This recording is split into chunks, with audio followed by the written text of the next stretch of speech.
और बड़ी खबर बताते हैं आपको, दिल्ली एनसीआर में ठंड, प्रदूषण, कोहरे का कहर लगातार जारी है। शीतलहर से ठिठुरन बढ़ गई है। कई इलाकों में धुंध ही धुंध है, विजिबिलिटी बेहद कम है, यातायात प्रभावित हो रहा है। कई इलाकों में एयर क्वालिटी इंडेक्स 400 को क्रॉस कर चुका है। जैसे आनंद विहार, अशोक विहार में खराब श्रेणी में एयर क्वालिटी इंडेक्स बताया जा रहा है। तो वहीं दिल्ली में AQI, अगर अलग अलग एरियाज के बारे में हम आपको बताएं तो अशोक विहार में अगर आप रहते हैं तो 473 वहां रिकॉर्ड हुआ है। आनंद विहार में 462 रिकॉर्ड हुआ है। अलीपुर में 393 बताया जा रहा है और आया नगर में 340 रिकॉर्ड हुआ है। तो वहीं बवाना में 451 और बुराड़ी में 464 एयर क्वालिटी इंडेक्स आज का रिकॉर्ड किया गया है। CRRI मथुरा रोड पर 369, चांदनी चौक में 454, DTU दिल्ली में 469 और द्वारका सेक्टर 8 में 425 एयर क्वालिटी इंडेक्स है। वायु गुणवत्ता आज AIGI एयरपोर्ट के पास 388 बताई जा रही है। एहबाज दिलशाद गार्डन में 402, IIT दिल्ली में 382, IIT में 432 और मुनका में 467 बताई जा रही है। दिल्ली के अलग अलग एरियाज का एयर क्वालिटी इंडेक्स कितना रिकॉर्ड हुआ है वो हम आपको बता रहे हैं।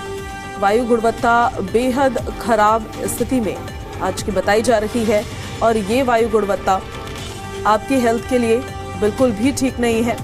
ये वायु गुणवत्ता न सिर्फ सेंसिटिव ग्रुप्स के लिए पर एक नॉर्मल हेल्दी इंसान के लिए भी बहुत ज़्यादा खराब बताई जाती है। 400 को जब एयर क्वालिटी इंडेक्स क्रॉस कर जाता है तो वो गंभीर श्रेणी में आ जाता है और वैसे ही कुछ हालात कई जगहों पर इसी वजह से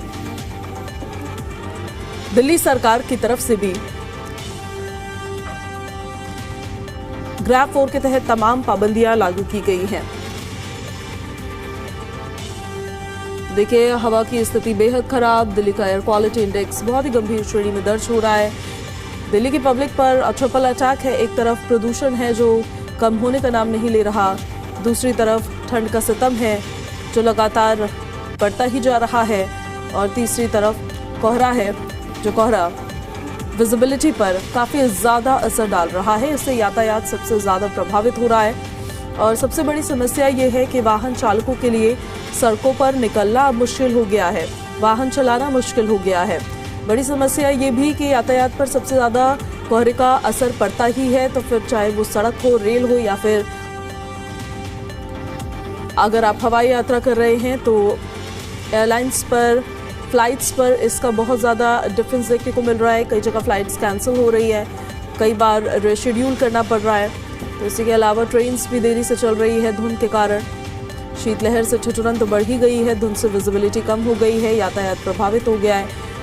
दिल्ली में मौसम का ट्रिपल अटैक है अभी, इस वजह से बार बार एडवाइजरी जारी की जाती है कि थोड़ा संभल कर चलिए, सतर्क रहिए, अवेयर रहिए, आपको ये मौसम बीमार कर सकता है। तो खुद को कैसे बचाना है, लेयरिंग में आपको कपड़े पहनने होंगे ताकि सर्दी जुकाम से, फीवर से आप बच सके। और साथ ही साथ बहुत ज़रूरी नहीं है तो नहीं निकलिए घर से बाहर, निकल भी रहे हैं तो तमाम एडवाइजरीज जो जारी हो रही है उसका ध्यान रखें।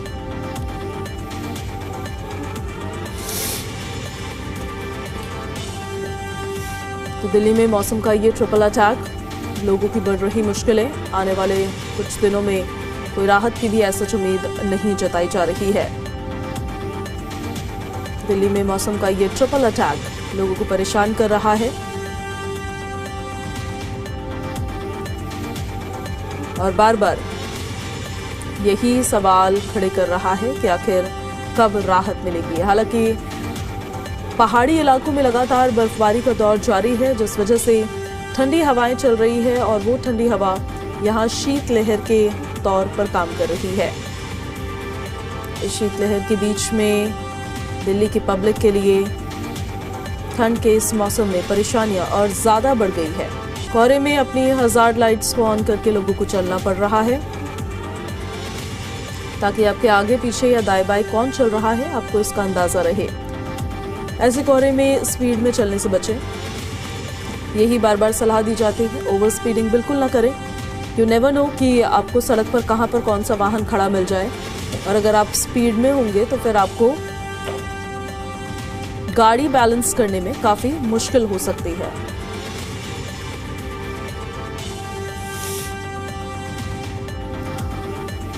हमारे दो सहयोगी हमारे साथ लाइव कनेक्ट हो रहे हैं। चरण सहरावत दिल्ली से लाइव कनेक्ट हो गए हैं, ब्रजेश तिवारी भी दिल्ली से लाइव कनेक्ट हो गए हैं। ब्रजेश, पहले आपका रुख करते हुए देखिए, एक तरफ प्रदूषण है तो वहीं दूसरी तरफ ठंड का सितम जारी है, फिर कोहरा भी है और लोगों के लिए मुश्किलें लगातार बढ़ ही रही है, कम नहीं हो रही है। मौसम विभाग की तरफ से आज की स्थिति के साथ साथ ये भी बताइए कि आने वाले दिनों में किस तरह की स्थिति रहने वाली है, कोई राहत की उम्मीद है या फिर अभी ऐसे ही मौसम से दो चार होना पड़ेगा? देखिए, पिछले 3 दिनों से दिल्ली एनसीआर में ज़बरदस्त कोहरा पड़ रहा था, लेकिन आज राहत है, बहुत ज़्यादा राहत है, क्योंकि पिछले 3 दिनों से हमने देखा कि विजिबिलिटी 100 मीटर से भी कम थी। लेकिन अभी मैं तस्वीरें आपको दिखाता हूँ, अक्षरधाम के पास में मौजूद हूँ और ये NH9 की तस्वीरें हैं। अगर आप देखें तो विजिबिलिटी पिछले 3 दिनों के मुकाबले बहुत ज़्यादा बेहतर है। हालांकि अभी भी आसमान में कोहरा है, प्रदूषण की स्थिति लगातार बनी रहेगी। मौसम विभाग का यही कहना है कि हालांकि सर्द हवाएं चलेंगी और उस सर्द हवाओं की वजह से प्रदूषण के स्तर में AQI के लेवल में थोड़ी सी कमी आएगी और उसी वजह से आज अगर ओवरऑल दिल्ली की अगर हम बात करें तो 452 AQI है। हालांकि ये भी बहुत खतरनाक है, लेकिन सबसे ज़्यादा जो आज रिकॉर्ड किया गया है पटपड़गंज इलाके में, आनंद विहार इलाके में, वो 462 है। यानी AQI के स्तर में पहले से थोड़ी बहुत कमी आई है। और सबसे अच्छी बात यह है कि जो विजिबिलिटी पहले से बहुत ज़्यादा अब ठीक दिख रही है। अब अगर आप देखें सड़कों पे तो अभी भी एहतियात लोगों को यही दी गई है कि कोहरा भले ही शहरों के अंदर, मुख्य दिल्ली के अंदर ना हो, लेकिन जब आप हाईवेज पे जाएंगे तो वहाँ पे कोहरा, आपको घना कोहरा मिलेगा। और इसी वजह से लोग अपनी गाड़ियों की हेडलाइट जला के चलें, इंडिकेटर्स जला के चलें। ये तमाम एहतियात भी लोगों को जारी किए गए हैं। मौसम विभाग ये भी कह रहा है कि अगले 1 हफ्ते तक इसी तरीके से हालात बने रहेंगे। तापमान की अगर हम बात करें तो तापमान, आज का जो न्यूनतम तापमान रिकॉर्ड किया गया है वो 7.2 डिग्री रिकॉर्ड किया गया है, जो कि अधिकतम 21 डिग्री तक जा सकता है, जो पिछले 3 दिनों में काफ़ी कम था। यानी आने वाले दिनों में राहत के लिए ठंड के मुकाबले कोहरे के हिसाब से राहत लोगों को ज़रूर मिलती दिखेगी। लेकिन प्रदूषण की स्थिति ऐसे ही बनी रहेगी, थोड़ा बहुत ऊपर नीचे होता रहेगा, लेकिन अभी भी दिल्ली एनसीआर वालों को प्रदूषण से इसी तरीके से परेशानी होती रहेगी। और इसी वजह से एडवाइजरी भी जारी की गई है कि जब भी आप बाहर निकलें, अगर ज़रूरत हो तो भी बाहर निकलें। हालांकि आज सोमवार का दिन है, कामकाज का दिन है, लोग घरों से निकलेंगे, लेकिन मास्क का इस्तेमाल भी लोग करें। तो एहतियात जारी लगातार की जा रही है, एडवाइजरी जारी की गई है, लेकिन साथ में बचाव लोगों के लिए कहा जा रहा है कि खुद से बचाव करें, क्योंकि ये कुदरत है और कुदरत मौसम विभाग के मुताबिक आने वाले 1 हफ्ते तक हालात ऐसे ही बने रहेंगे। ब्रजेश, बने रहे आप हमारे साथ, लौटेंगे आपके पास वापस। चरण, आपका रुख करते हुए, प्रदूषण की बात अभी ब्रजेश कर रहे थे, स्थिति खराब ही है और हर साल ऐसी ही स्थिति हमें देखने को मिलती है। हालांकि जो कदम उठाए जा रहे हैं, कुछ असर तो उनका ऐसा नजर आता नहीं है कि कोई रिजल्ट दिख रहा हो, लेकिन ग्राफ 4 के तहत तमाम पाबंदियां लगाई गई हैं। ऑन ग्राउंड क्या वो इम्प्लीमेंटेशन प्रॉपरली हो पा रहा है या फिर सिर्फ कागजों में ही है? जी बिल्कुल, अगर हम द्वारका की बात करें तो द्वारका में पोल्यूशन कम होने का नाम नहीं ले रहा है। आज भी 400 से ऊपर है पोल्यूशन और कई दिनों से लगातार ऐसे ही चल रहा है। और अब की बार देश की राजधानी दिल्ली की बात करें तो लोग जो है 3 मार एक साथ झेल रहे हैं। पहली बात करें, 3 हम इसलिए बोल रहे हैं क्योंकि सर्दी की बात करें तो सर्दी हर साल तो आती है, लेकिन सर्दी में लोग अलाव बला जला करके अपने आप को सर्दी से दूर रख सकते थे। लेकिन जो फुटपाथ पर रहने वाले जो लोग हैं, जो झुग्गी बस्तियों में रहने वाले लोग हैं, उनके पास हीटर तो नहीं है, उनके पास से मोटे कपड़े तो नहीं है, तो वो कहीं ना कहीं इस बार सर्दी की मार को झेल रहे हैं, क्योंकि वो आग नहीं जला सकते। आग जलाएंगे तो पोल्यूशन बढ़ेगा। और दूसरी बात हम बात करें कोहरे की, तो कोहरा लगातार बढ़ता ही जा रहा है। और आज की बात करें तो आज हल्का सा कम है कोहरा, नहीं तो लगातार कई दिनों से जो कोहरा था काफी तेज था। जो लोग थे वो गाड़ी चला रहे थे तो गाड़ी की जो गति थी वो काफी कम देखी गई, क्योंकि गाड़ी तेज चलाने पर एक्सीडेंट का खतरा था, क्योंकि कुछ दिखाई नहीं दे रहा था कोहरे की वजह से। और लोग जो है गाड़ी की अपनी जो लाइट है उसे जलाकर चलाने पर मजबूर थे और कम गति में चला रहे थे। और वहीं बात करें पोल्यूशन की, तो पोल्यूशन के कारण जो बुजुर्ग हैं और जो बच्चे हैं और जिनको सांस की बीमारी है,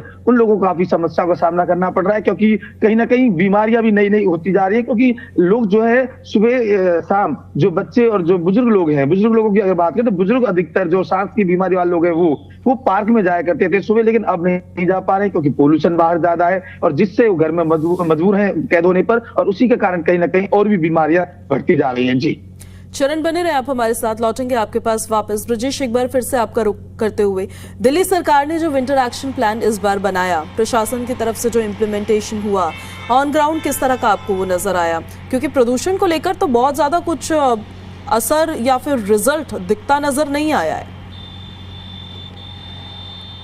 देखिए, कोशिशें लगातार जारी हैं और कोशिशों के साथ साथ दिल्ली एनसीआर में भी, सिर्फ दिल्ली ही नहीं बल्कि एनसीआर के जो शहर हैं उनके साथ भी मीटिंग हुई और उसमें तय हुआ कि ग्रैब 4 लागू होने के साथ साथ नियमों का पालन सख्ती से कराया जाएगा और वो ग्राउंड पे कहीं कहीं दिखता भी है। कहीं भी जो कंस्ट्रक्शन के काम हैं उन पे रोक लगा दी गई है। इसके अलावा डीजल की गाड़ियां हैं उन पर रोक लगा दी गई है। बॉर्डर्स पे भी लगातार चेकिंग की जा रही है। लेकिन इसमें ये भी समझने की ज़रूरत है कि ये 1 महीना 2 महीने की कोशिशों से इस तरह के पोल्यूशन पर रोक नहीं लग पाएगी। कुदरत की ये परेशानी है और इसको ध्यान में रखते हुए इंतज़ाम तमाम किए जा रहे हैं। और जो अभी हाल में मीटिंग हुई थी उसमें भी तय हुआ था कि जो मास्टर प्लान है, एक्शन प्लान है, उसको 12 महीने लागू जब तक नहीं किया जाएगा तब तक पूरी तरीके से कंट्रोल करने में असफलता ही मिलेगी। और उसी वजह से अभी भी अगर आप देखें तो भले बार बार इस बात को कहा जाता है कि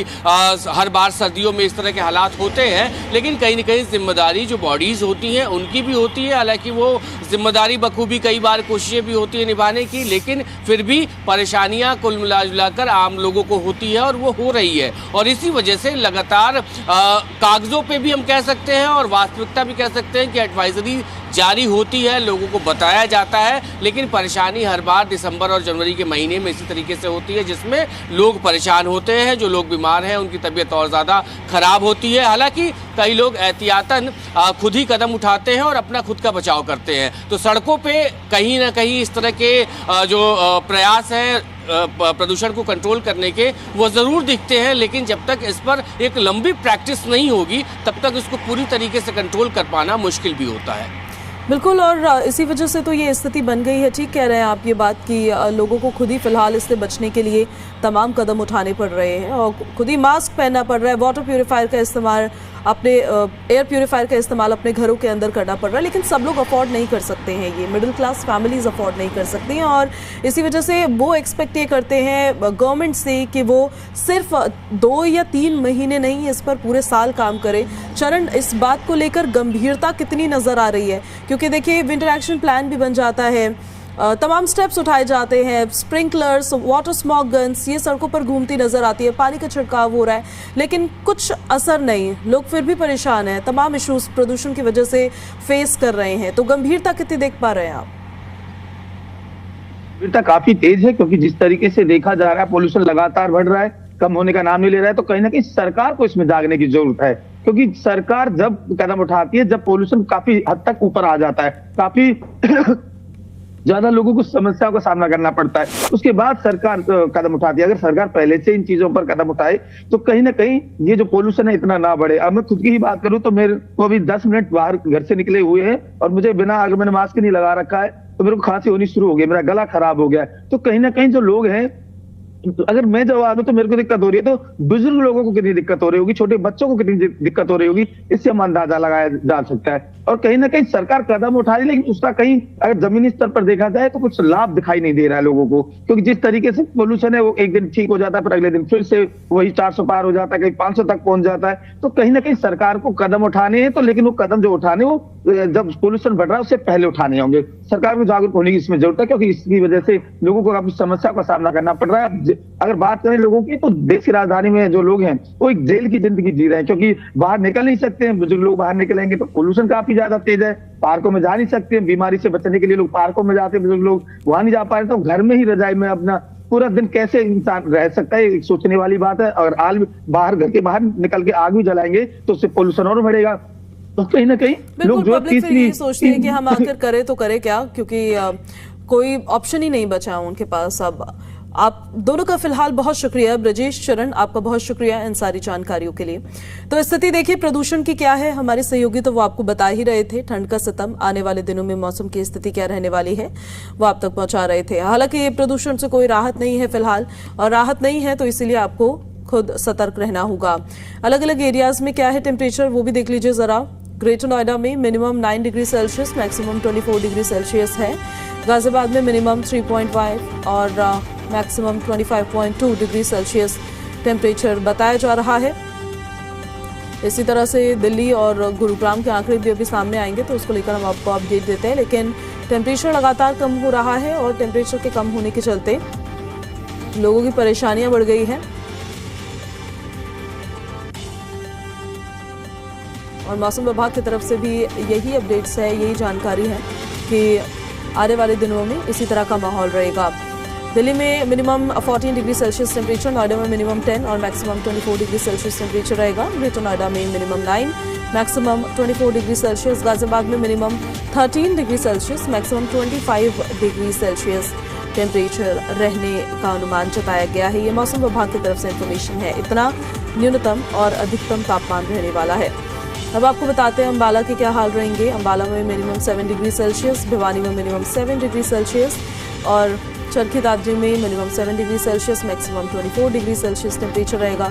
तो वहीं फरीदाबाद में minimum 10 degree Celsius temperature, maximum 24 degree Celsius temperature रहने वाला है। फरीदाबाद में मिनिमम 10 डिग्री सेल्सियस और मैक्सिमम 24 डिग्री सेल्सियस टेम्परेचर रहेगा।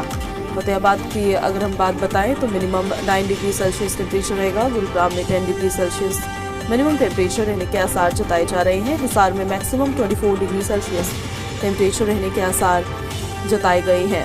मौसम का क्या हाल झज्जर में देख लीजिए, minimum 9 degree Celsius temperature Jhajjar में रहने वाला है।